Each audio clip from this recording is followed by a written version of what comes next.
ಕೀರ್ತನೆಗಳು 143 ಅಧ್ಯಾಯ 6 ವಾಕ್ಯ. ಕೈಯೊಡ್ಡಿ ಬೇಡುತ್ತೇನೆ, ಒಣನೆಲವು ನೀರಿಗಾಗಿ ಹೇಗೋ ಹಾಗೆ ನನ್ನ ಆತ್ಮವು ನಿನಗಾಗಿ ತವಕಪಡುತ್ತದೆ.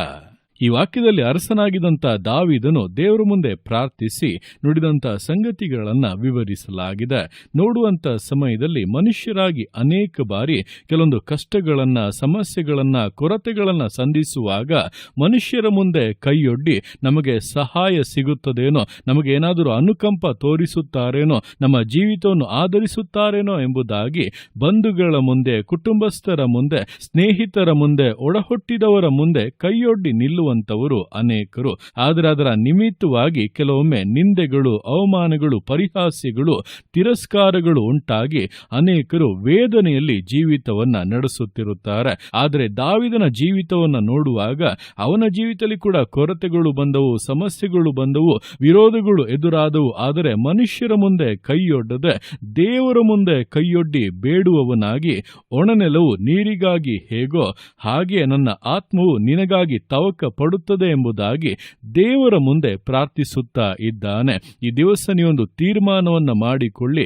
ಎಂತಹ ಕಷ್ಟಗಳೇ ಬಂದರೂ, ಎಂತಹ ಸಮಸ್ಯೆಗಳೇ ಬಂದರೂ, ಜೀವಿತವೇ ಮುಗಿದು ಹೋಯಿತೆಂಬಂಥ ಅವಸ್ಥೆ ಬಂದರೂ ಕೂಡ ನಾನು ಮನುಷ್ಯರ ಮುಂದೆ ಕೈಯೊಡ್ಡುವುದಿಲ್ಲ, ಕರ್ತನ ಮುಂದೆ ಕೈಯೊಡ್ಡಿ ಬೇಡುತ್ತೇನೆ. ದೇವರೇ ಸಹಾಯ ಮಾಡೆಂಬುದಾಗಿ ಆತನ ಮುಂದೆ ಗೋಳಾಡುತ್ತೇನೆ, ಆತನಿಗಾಗಿ ಹಾತೊರೆಯುತ್ತೇನೆ. ಒಣನೆಲವು ನೀರಿಗಾಗಿ ಹೇಗೋ ಆ ರೀತಿಯಾಗಿ ನನ್ನ ಆತ್ಮವು ಆತನಿಗಾಗಿ ತವಕ ಪಡುವಂತೆ ನಾನು ಜೀವಿಸುತ್ತೇನೆ ಹೊರತು ಮನುಷ್ಯರ ಮುಂದೆ ಎಂದಿಗೂ ಕೈಯೊಡ್ಡುವುದಿಲ್ಲ ಎಂಬಂತ ತೀರ್ಮಾನವನ್ನು ನೀವು ಮಾಡುವುದಾದರೆ ನಿಶ್ಚಯವಾಗಿ ಕರ್ತನು ಆ ತೀರ್ಮಾನವನ್ನು ನೋಡಿ ಆ ರೀತಿಯಾಗಿ ಮಾಡುವಂತೆ ನಿಮ್ಮ ಪ್ರಾರ್ಥನೆಗಳನ್ನು ಕೇಳಿ ವಿಶೇಷವಾದಂಥ ಅದ್ಭುತಗಳನ್ನು, ಅತಿಶಯಗಳನ್ನು ಮಾಡಿ ಒಡ್ಡಿದಂಥ ನಿಮ್ಮ ಕೈಗಳು ತುಂಬಿ ಹೊರಸೂಸುವಂತೆ, ನಿಮ್ಮ ಕೊರತೆಗಳೆಲ್ಲವೂ ಕೂಡ ನೀಗಿ ದುಃಖವು ಹೋಗಿ ಆನಂದ ಬರುವಂತೆ ಮಹತ್ ಕಾರ್ಯಗಳನ್ನು ಮಾಡುತ್ತಾನೆ. ಆತನ ಮುಂದೆ ಕೈಯೊಡ್ಡಿ ಬೇಡಿದಂಥ ಯಾರೊಬ್ಬರನ್ನು ಕೂಡ ಆತನು ಬರಿಗೈಯಲ್ಲಿ ಕಳಿಸಿಲ್ಲ. ತೃಪ್ತಿಪಡಿಸಿ ಸಂತೋಷವಾಗಿಯೇ ಕಳುಹಿಸಿಕೊಟ್ಟಿರುವಂಥದ್ದು ನಿಮ್ಮ ಜೀವಿತವನ್ನು ಕೂಡ ದೇವರು ಆ ರೀತಿಯಾಗಿಯೇ ಸಂತೋಷಪಡಿಸಿ ಸಮಾಧಾನದಲ್ಲಿಯೂ ಸಂತೃಪ್ತಿಯಲ್ಲಿಯೂ ಜೀವಿಸುವಂತೆಯೇ ಅನುಗ್ರಹಿಸುತ್ತಾರೆ. ಆದ್ದರಿಂದ ಕರ್ತನ ಮುಂದೆ ಕೈಯೊಡ್ಡಿ ನಿಮ್ಮ ದುಃಖಗಳು, ವೇದನೆಗಳು, ಕೊರತೆಗಳು, ಸಮಸ್ಯೆಗಳು ಏನೇ ಇದ್ದರೂ ಕೂಡ ಆತನ ಮುಂದೆ ಹೇಳಿರಿ, ಆತನಿಗಾಗಿ ತವಕ ಪಡಿರಿ. ನಿಶ್ಚಯವಾಗಿ ಜೀವಿತವು ಅವಮಾನಗಳನ್ನ, ನಿಂದೆಗಳನ್ನ ಜಯಿಸಿ ಜೀವಿತದಲ್ಲಿ ಹೊಂದಬೇಕಾಗಿರುವಂತಹ ಸಕಲ ಮೇಲುಗಳನ್ನು, ಆಶೀರ್ವಾದಗಳನ್ನು ನಿಶ್ಚಯವಾಗಿ ಹೊಂದಲಿದೆ. ಕರ್ತನು ನಿಮ್ಮ ಸಂಗಡ ಇದು ನಿಮ್ಮನ್ನು ವಿಶೇಷವಾಗಿ ಆಶೀರ್ವದಿಸಿ ಘನಪಡಿಸುತ್ತಾನೆ. ದಾವೀದನ ಜೀವಿತವನ್ನು ಆಶೀರ್ವದಿಸಿದಂತಹ ದೇವರು ನಿಮ್ಮ ಜೀವಿತವನ್ನು ಕೂಡ ಆಶೀರ್ವದಿಸುವಂತೆ ಆತನಿಗೋಸ್ಕರ ತವಕಿಸುತ್ತಾ ಪ್ರಾರ್ಥನೆಗಳನ್ನು ಮಾಡುತ್ತಾ ವಿಧೇಯತೆಯಿಂದ, ದೃಢತೆಯಿಂದ, ನಂಬಿಗಸ್ತತೆಯಿಂದ ವಿಶ್ವಾಸ ಜೀವಿತಗಳನ್ನು ಮುನ್ನಡೆಸೋಣ. ದೇವರ ಕರಗಳಲ್ಲಿ ಸಮರ್ಪಿಸಿ ಪ್ರಾರ್ಥಿಸೋಣ. ಯೇಸುವೆ ಸ್ತೋತ್ರ ರಾಜ, ಕೊಟ್ಟಂತ ದಿವಸಕ್ಕೋಸ್ಕರ ಸ್ತೋತ್ರ ಕರ್ತನೆ. ಈ ದಿವಸ ನಿನ್ನ ಕರಗಳಲ್ಲಿ ಸಮರ್ಪಿಸ್ತೇನೆ.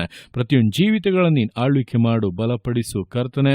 ಹೌದಪ್ಪ, ದಾವೀದನು ಪ್ರಾರ್ಥಿಸಿದ ಹಾಗೆ ಕೈಯೊಡ್ಡಿ ಬೇಡುತ್ತೇನೆ.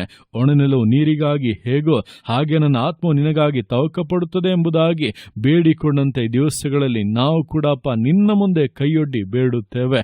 ಮನುಷ್ಯರ ಮುಂದೆ ಕೈಯೊಡ್ಡುವುದಿಲ್ಲ ಎಂಬುದಾಗಿ ತೀರ್ಮಾನ ಮಾಡಿಕೊಂಡು ನಿನಗಾಗಿ ತವಕ ಪಡುತ್ತೇವೆ ಕರ್ತನೆ. ನೀನೇ ಅಪ್ಪ ಸಂಧಿಸಬೇಕು, ನೀನೇ ಅಪ್ಪ ಆಶೀರ್ವದಿಸಬೇಕು, ನೀನೇ ಗುಣ ಮಾಡಬೇಕು, ನೀನೇ ಬಿಡಿಸಬೇಕು, ನೀನೇ ವಿಮೋಚಿಸಿ ಘನಪಡಿಸಬೇಕು ಕರ್ತನೆ. ತಡೆಗಳನ್ನು ನೀಗಿಸಬೇಕು, ಎಲ್ಲವೂ ನಿನ್ನಿಂದಲೇ ಎಂಬುದಾಗಿ ನಿರೀಕ್ಷಿಸುತ್ತಾ ಇದ್ದೇವೆ. ಆ ರೀತಿಯಾಗಿ ನಿರೀಕ್ಷಿಸ್ತಾ ಇರುವಂತಹ ಪ್ರತಿಯೊಬ್ಬೊಬ್ಬರ ಜೀವಿತಗಳಲ್ಲಿ ಅವರು ಯಾವ ವಿಷಯಕ್ಕೋಸ್ಕರ ಅಪ್ಪ ಬೇಡುತ್ತಾ ಇದ್ದಾರೋ, ಕಣ್ಣೀರು ಸುರಿಸುತ್ತಾ ಇದ್ದಾರೋ ಅದರಲ್ಲಿ ನೀನು ಉತ್ತರವನ್ನು ಕೊಡಬೇಕೆಂದು ಪ್ರಾರ್ಥಿಸ್ತಾ ಇದ್ದಾನೆ. ಯೇಸು ಕ್ರಿಸ್ತನ ನಾಮದಲ್ಲಿ ತಡೆಗಳು ನೀಗಿ ಆಶೀರ್ವಾದ ಉಂಟಾಗಲಿ, ಕೊರತೆಗಳು ನೀಗಿ ಸಮೃದ್ಧಿ ಉಂಟಾಗಲಿ, ಬರಿದಾದಂಥ ಶೂನ್ಯತೆಗಳು ನೀಗಿ ತುಂಬಿ ಹೊರಸೂಸುವಂಥ ಆಶೀರ್ವಾದ ಉಂಟಾಗಲಿ, ಅನಾರೋಗ್ಯಗಳು, ಸಮಸ್ಯೆಗಳು ನೀಗಿ, ಕೊರತೆಗಳು ನೀಗಿ ಪರಿಪೂರ್ಣ ಆರೋಗ್ಯವು, ಗರ್ಭಫಲವು, ಸಕಲ ಸಮೃದ್ಧಿಯು ಉಂಟಾಗಲಿ. ಯೇಸು ಕ್ರಿಸ್ತನ ನಾಮದಲ್ಲಿ ಆಶೀರ್ವದಿಸುತ್ತಾ ಇದ್ದಾನೆ. ಕರ್ತನ ಜಯವು, ಪೂರ್ಣತೆಯು ಜೀವಿತಗಳಿಗೆ ಅನುಗ್ರಹಿಸಲ್ಪಡಲಿ ಎಂಬುದಾಗಿ ಬೇಡುತ್ತೇನೆ. ಅಪ್ಪ ತಂದೆಯೇ, ನಿನ್ನ ಅರ್ಥವಾಗಿ ಮಾಡುವಂಥ ನಿನ್ನ ಪ್ರೀತಿಗೋಸ್ಕರ, ಕೃಪೆಗೋಸ್ಕರ ಅಪ್ಪ ನಿನಗೆ ಸ್ತೋತ್ರಗಳು. ಪ್ರತಿಯೊಂದು ಜೀವಿತಗಳನ್ನು ಅಪ್ಪ ನಿನ್ನ ಕರಗಳಲ್ಲಿ ಸಮರ್ಪಿಸ್ತಾ ಇದ್ದಾನೆ. ಆಶೀರ್ವದಿಸು, ಮಾನಿಸು, ಘನಪಡಿಸು. ಎಲ್ಲೋ ನಿನ್ನ ಕರಗಳಲ್ಲಿ ಸಮರ್ಪಿಸಿ ಎಲ್ಲ ಸ್ತುತಿಗಳನ್ನು ಮಾತನಾಡಿನೊಬ್ಬನಿಗೆ ಸಲ್ಲಿಸಿ ಯೇಸುವಿನ ನಾಮದಲ್ಲಿ ಬೇಡುತ್ತೇನೆ ನಮ್ಮ ತಂದೆಯೇ. ಆಮೇನ್, ಆಮೇನ್.